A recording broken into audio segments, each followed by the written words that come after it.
Kasi ang abogado mo po dito na kasama palagi si Atty. Topacio, hindi po ba?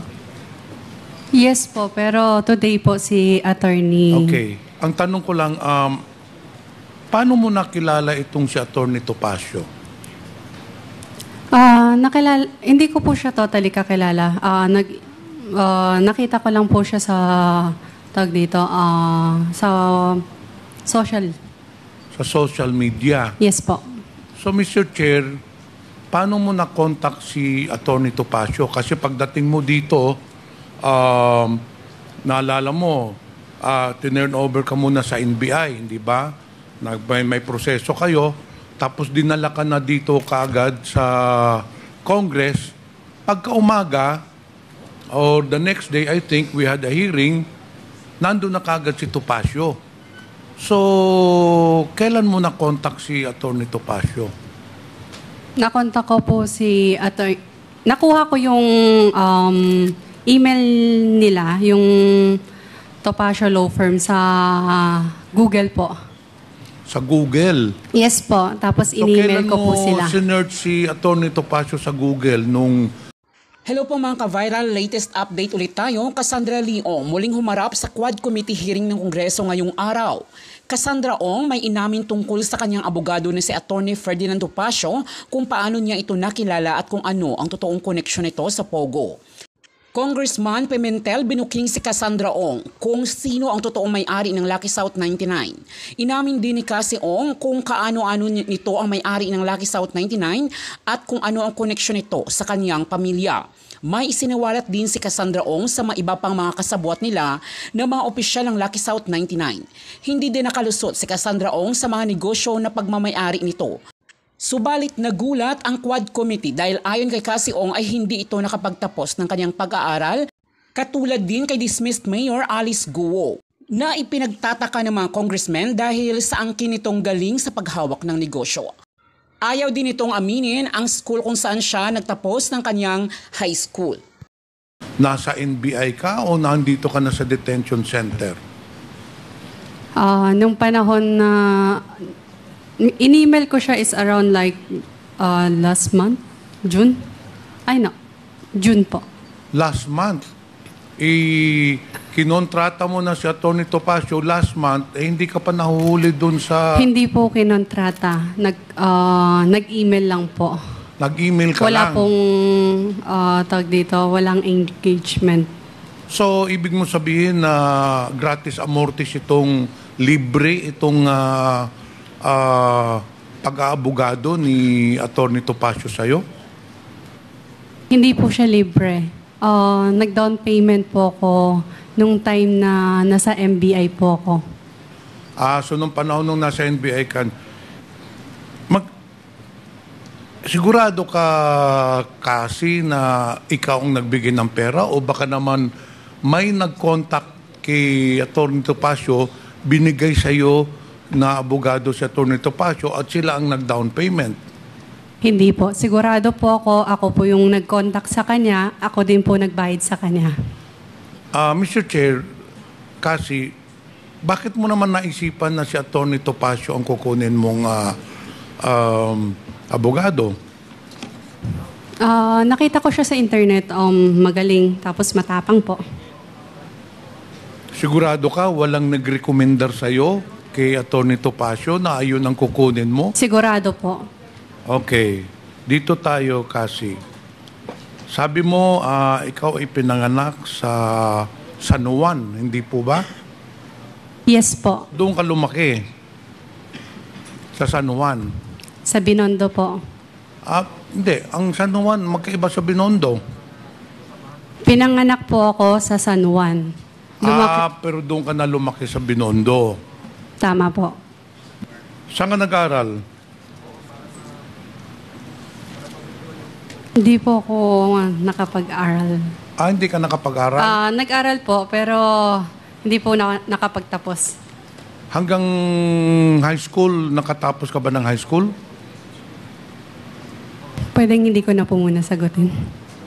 Anyway, hindi ka rin nakadating ng college? Okay, wag mo nang sagutin yun. Tinatanong ko lang yun dahil ako ay namamangha dito sa mga reports na ikaw ay magaling pala sa negosyo. So, if somebody is really good in business, she must have a very good educational background, hindi po ba? Kasi may mga lumabas sa mga artikulo na ikaw ay magaling sa negosyo. In fact, meron kang milk tea shop sa San Juan. Ano? Hindi po. Hindi walang katotohanan to. Sa Angeles, Pampanga, meron kang binuksan na isang aesthetic center. Opo. Kailan mo ito binuksan?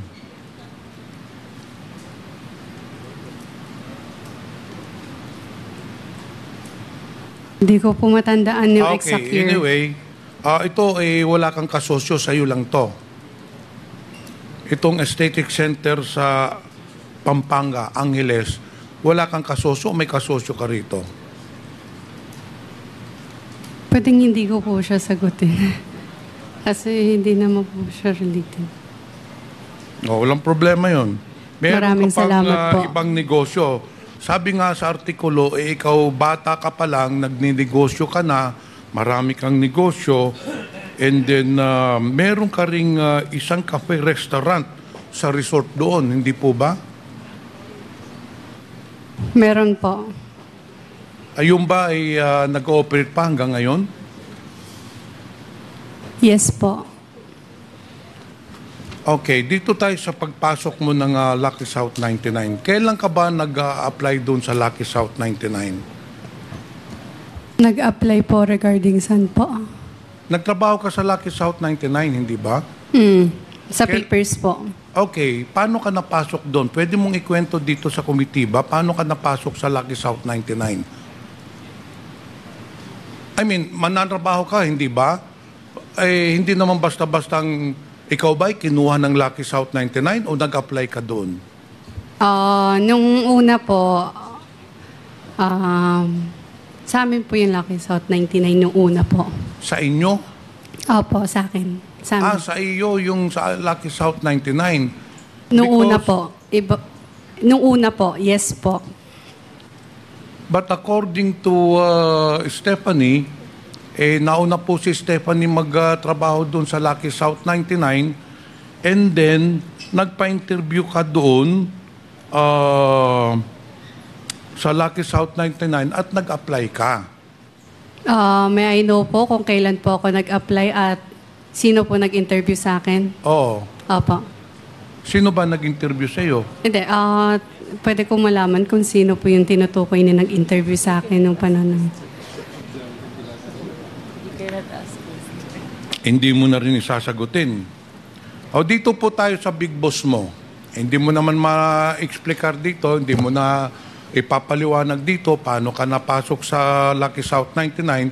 Pero as per record, nauna sa iyo si Stephanie, sumunod ka, and then eventually, ito ang nangyari po ay nung nakapasok ka na ng Lucky South 99, naging personal translator ka ng big boss ninyo na si Duan Renew, hindi po ba? Ninong ko po siya. Ninong, Opo. paano mo nakilala si Duan Renew? Best friend po siya ng mami ko.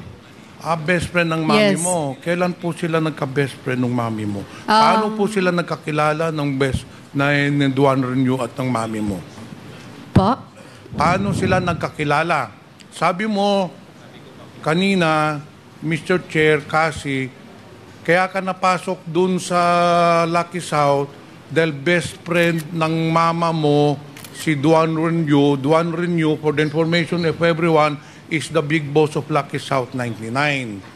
Paano naging best friend yung mama mo at saka ano? Gaano na China. sila katagal magkakilala? Sa China pa lang po, magkakilala na sila kasi sa China po pinanganak ang mom ko. She's a Chinese po. Okay. Yes. So doon nagkakilala ang mama mo sa China. At Opo. sa Duan Renew. Yes. Then Isang city eventually- lang po sila. So, ibig mong sabihin, dahil ninong mo siya, ang mama mo ang nagpapasok sa'yo doon kay Duan Renyu? No po. Kinontak po ako ng ninong ko kung pwede po akong tumulong sa kanya kasi hindi po siya marunong mag-Tagalog and mag-English po. Okay, correct. So, yun na nga ang unang tanong ko. Balik tayo sa unang tanong na hindi mo siguro nadinig. Ikaw ay naging personal translator na Duan Renyu. Wu pala. Hindi po ba? Pwede din po. Ha? Pwede din po. Ay, hindi pwedeng sagot mo pwede din po. You became the translator, personal translator of the big boss of Lucky South 19, Mr. Duan Renwu. Yes or no? Yes? You think? Hindi naman mahirap sagutin yun. Wala namang masama doon sasagutin that you became a personal translator. Sa pagiging personal translator mo, Mr. Chair, kasi, naging palagi kang kasama ni Mr. Duan Renwu. Hindi po ba? Yes po, nung una. So, naging constant companion ka ni Duan Renwu. Hindi po ba? If needed lang naman. Not always. Well, according to the testimony of some of the resource person, during the last hearing, wala ka pa, sinabi nila, naging personal translator ka, and because of your job, palagi kang kasama, constant companion. Again po, pag kailangan lang po, tsaka ako sumasama. And in fact, itong sunod ko na tanong, dahil palagi kang kasama, personal translator, kaya hindi marunong magsalita ng Tagalog yung si Duan Renwu, sa dami ng transaksyon, totoo po ba ikaw ay tumira doon sa bahay o kung saan nakatira si Duan Renwu? Yes po. Saan po yun? Saan po yung tinirahan yung bahay na kasama niyo si Duan Renwu? Nung una po, kung saan po yung office. Tapos po, nung Saan huli, po ba yung office na yun? I think around sa Friendship Highway lang, pero hindi ko sure yung Sa address. Pampanga pa rin? Yes po. Okay. So, ilang taon po kayong nakatira doon ni Duan Renwu? Wu pala. I think since then, since pumunta na ako doon na po ako nakatira. But sometimes umuwi din naman po ako sa Binondo. So, 2019 ka nagsimula magtrabaho kay Duan Renwu, hindi po ba? Yes po. Okay. So, 2019, magkasama na kayo, doon ka tumira. Sino po ba ang kasama ninyo sa tirahan ni Duan Renwu? Kami lang. Kayo lang, dalawa. Sa bahay po. But bahay nga. meron po kaming staff po. Okay. So, totoo po talaga na dahil ka nakatira ka na doon, totoo po talaga pala yung testimonya ng yung dating resource person po dito na palagi kayong magkasama. Iisang bahay po, pero hindi po lagi magkasama. Hindi na, paano naman nangyari yun? Magkasama kayo sa isang bahay, tapos sabi mo, hindi kayo palaging kasama, pagising mo, nandun na yung Duan Renwu. Yes po. Pag natulog kayo, nandun na rin yung Duan Renwu. So halos araw-araw. Kasi sabi mo, as per your statement, doon ka nakatira, so araw-araw kayo nagkikita ni Duan Renwu, hindi po ba? Hindi araw-araw nagkikita. Iisang bahay po kami. Pero may sariling lakad po siya. May sariling lakad din po ako. So sometimes, hindi po kami nagkikita sa isang bahay. Kahit magkasama po kami sa isang bahay. May tanong po ako, Opo. Mr. Chair. Sana ay wag po kayong magagalit, ano? Yes po. Sana wag mong masamain ito, no? Yes po. Pero hindi natin maalis sa pag-iisip ng mga tao. You're living in one roof. You are a woman. Duan Renwu sa man.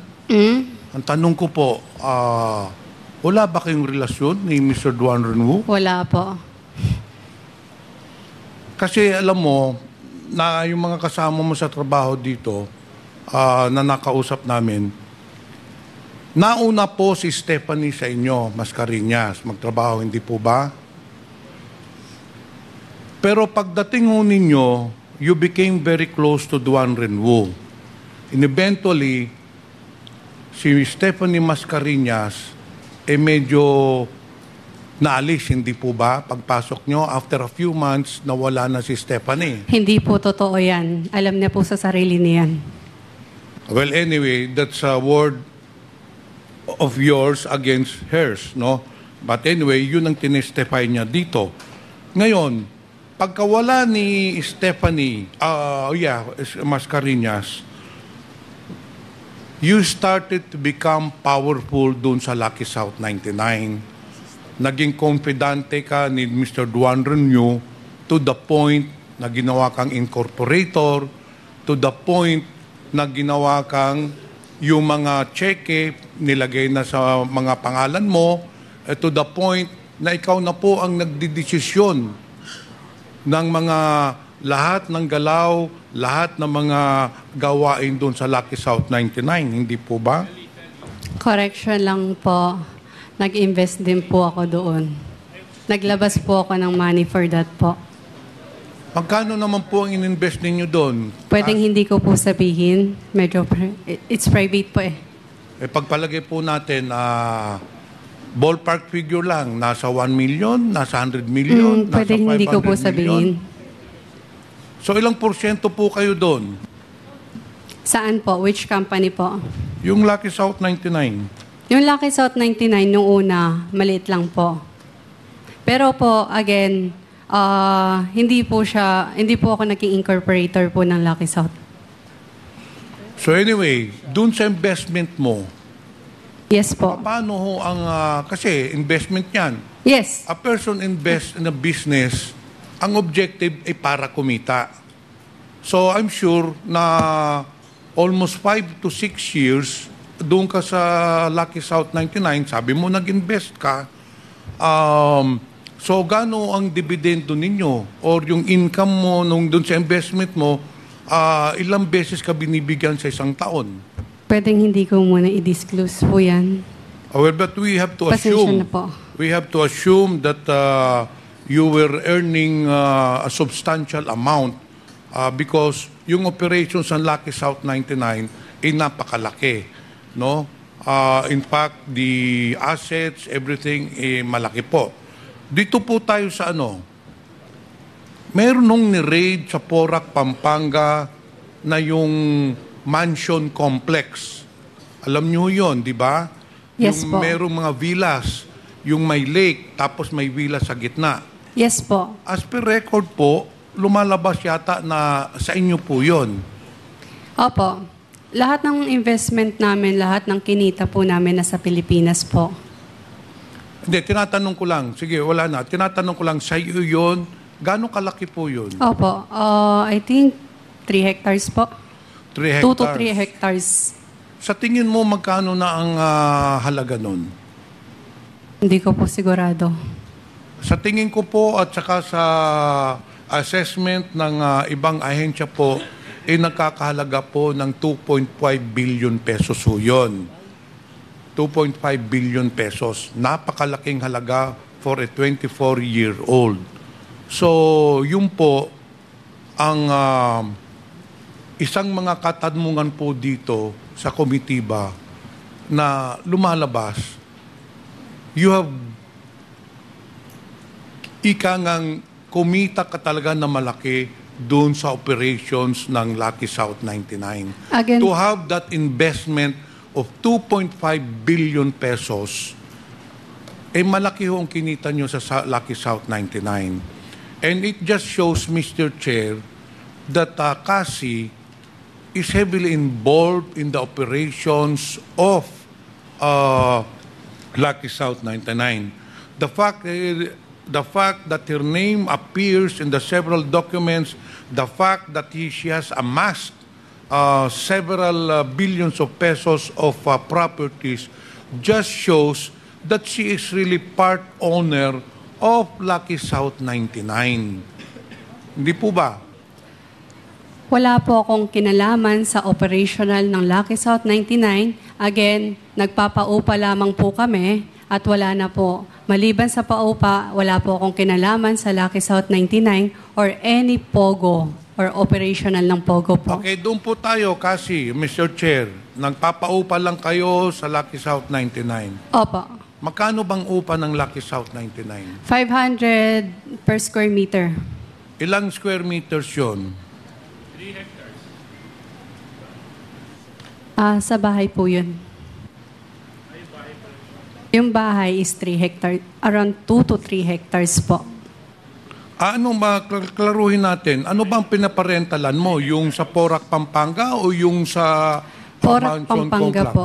Yung sa mansion complex? Hindi po. Iba po yung mansion, iba po yung office po. Okay, yung sa office, ilang hectares yun?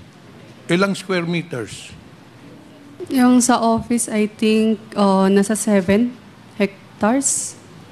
7 hectares? Pwede ka po i-double check. That's the land area. Kung 7 hectares, 7... Pero yung mismong, i-check ko po para sigurado. Ano yung 500 per square meter? Every month ba yun o yearly? Per month. Per month. Aba, sa 7 hectares, 70,000 square meters times 500, that's 35 million. I-double check ko po kung gaano kalaki po yung building mismo. Hindi, yun na yung sinabi mo. So you're, Opo, yung lot, 35 yung million. lot po is 7 hectares po. Kayo I pa think- ba may-ari nun, nung 7 hectares na yon? Hindi po. Sa Cruz family po. Paano ikaw, bakit ikaw ang nagpaparenta nun? Sa Cruz family pala yun. Meron po kaming kontrata na may nangyari lang po. Pero as of now, hindi pa po siya sa amin. So ano ang kontrata ni Sasa nakasaad doon sa kontrata ninyo? Contract to sell po. Kaso nagkaroon lang ng konting problema. Ayun po yung hinahawakan ni... Contract to sell. Yes po. Ayun po yung hinahawakan ni... So, ilan taong ka nagpaparenta niyang lupa na yun na 7 hectares? Ilan taon? Bali, nag-start po siya sa maliit na... Bali, may phase 1, phase 2, phase 3 po siya. After kumita ng phase 1 po, tsaka lang binild yung phase 2. Tapos after kumita ng phase 2, tsaka lang nag-build yung phase 3 po. Okay. Opo. Yung lupa, Lahat po yan mache-check yung po. lupa kay Cruz family, pero yung kontrata ng lease, yung lease contract, sa'yo, it's between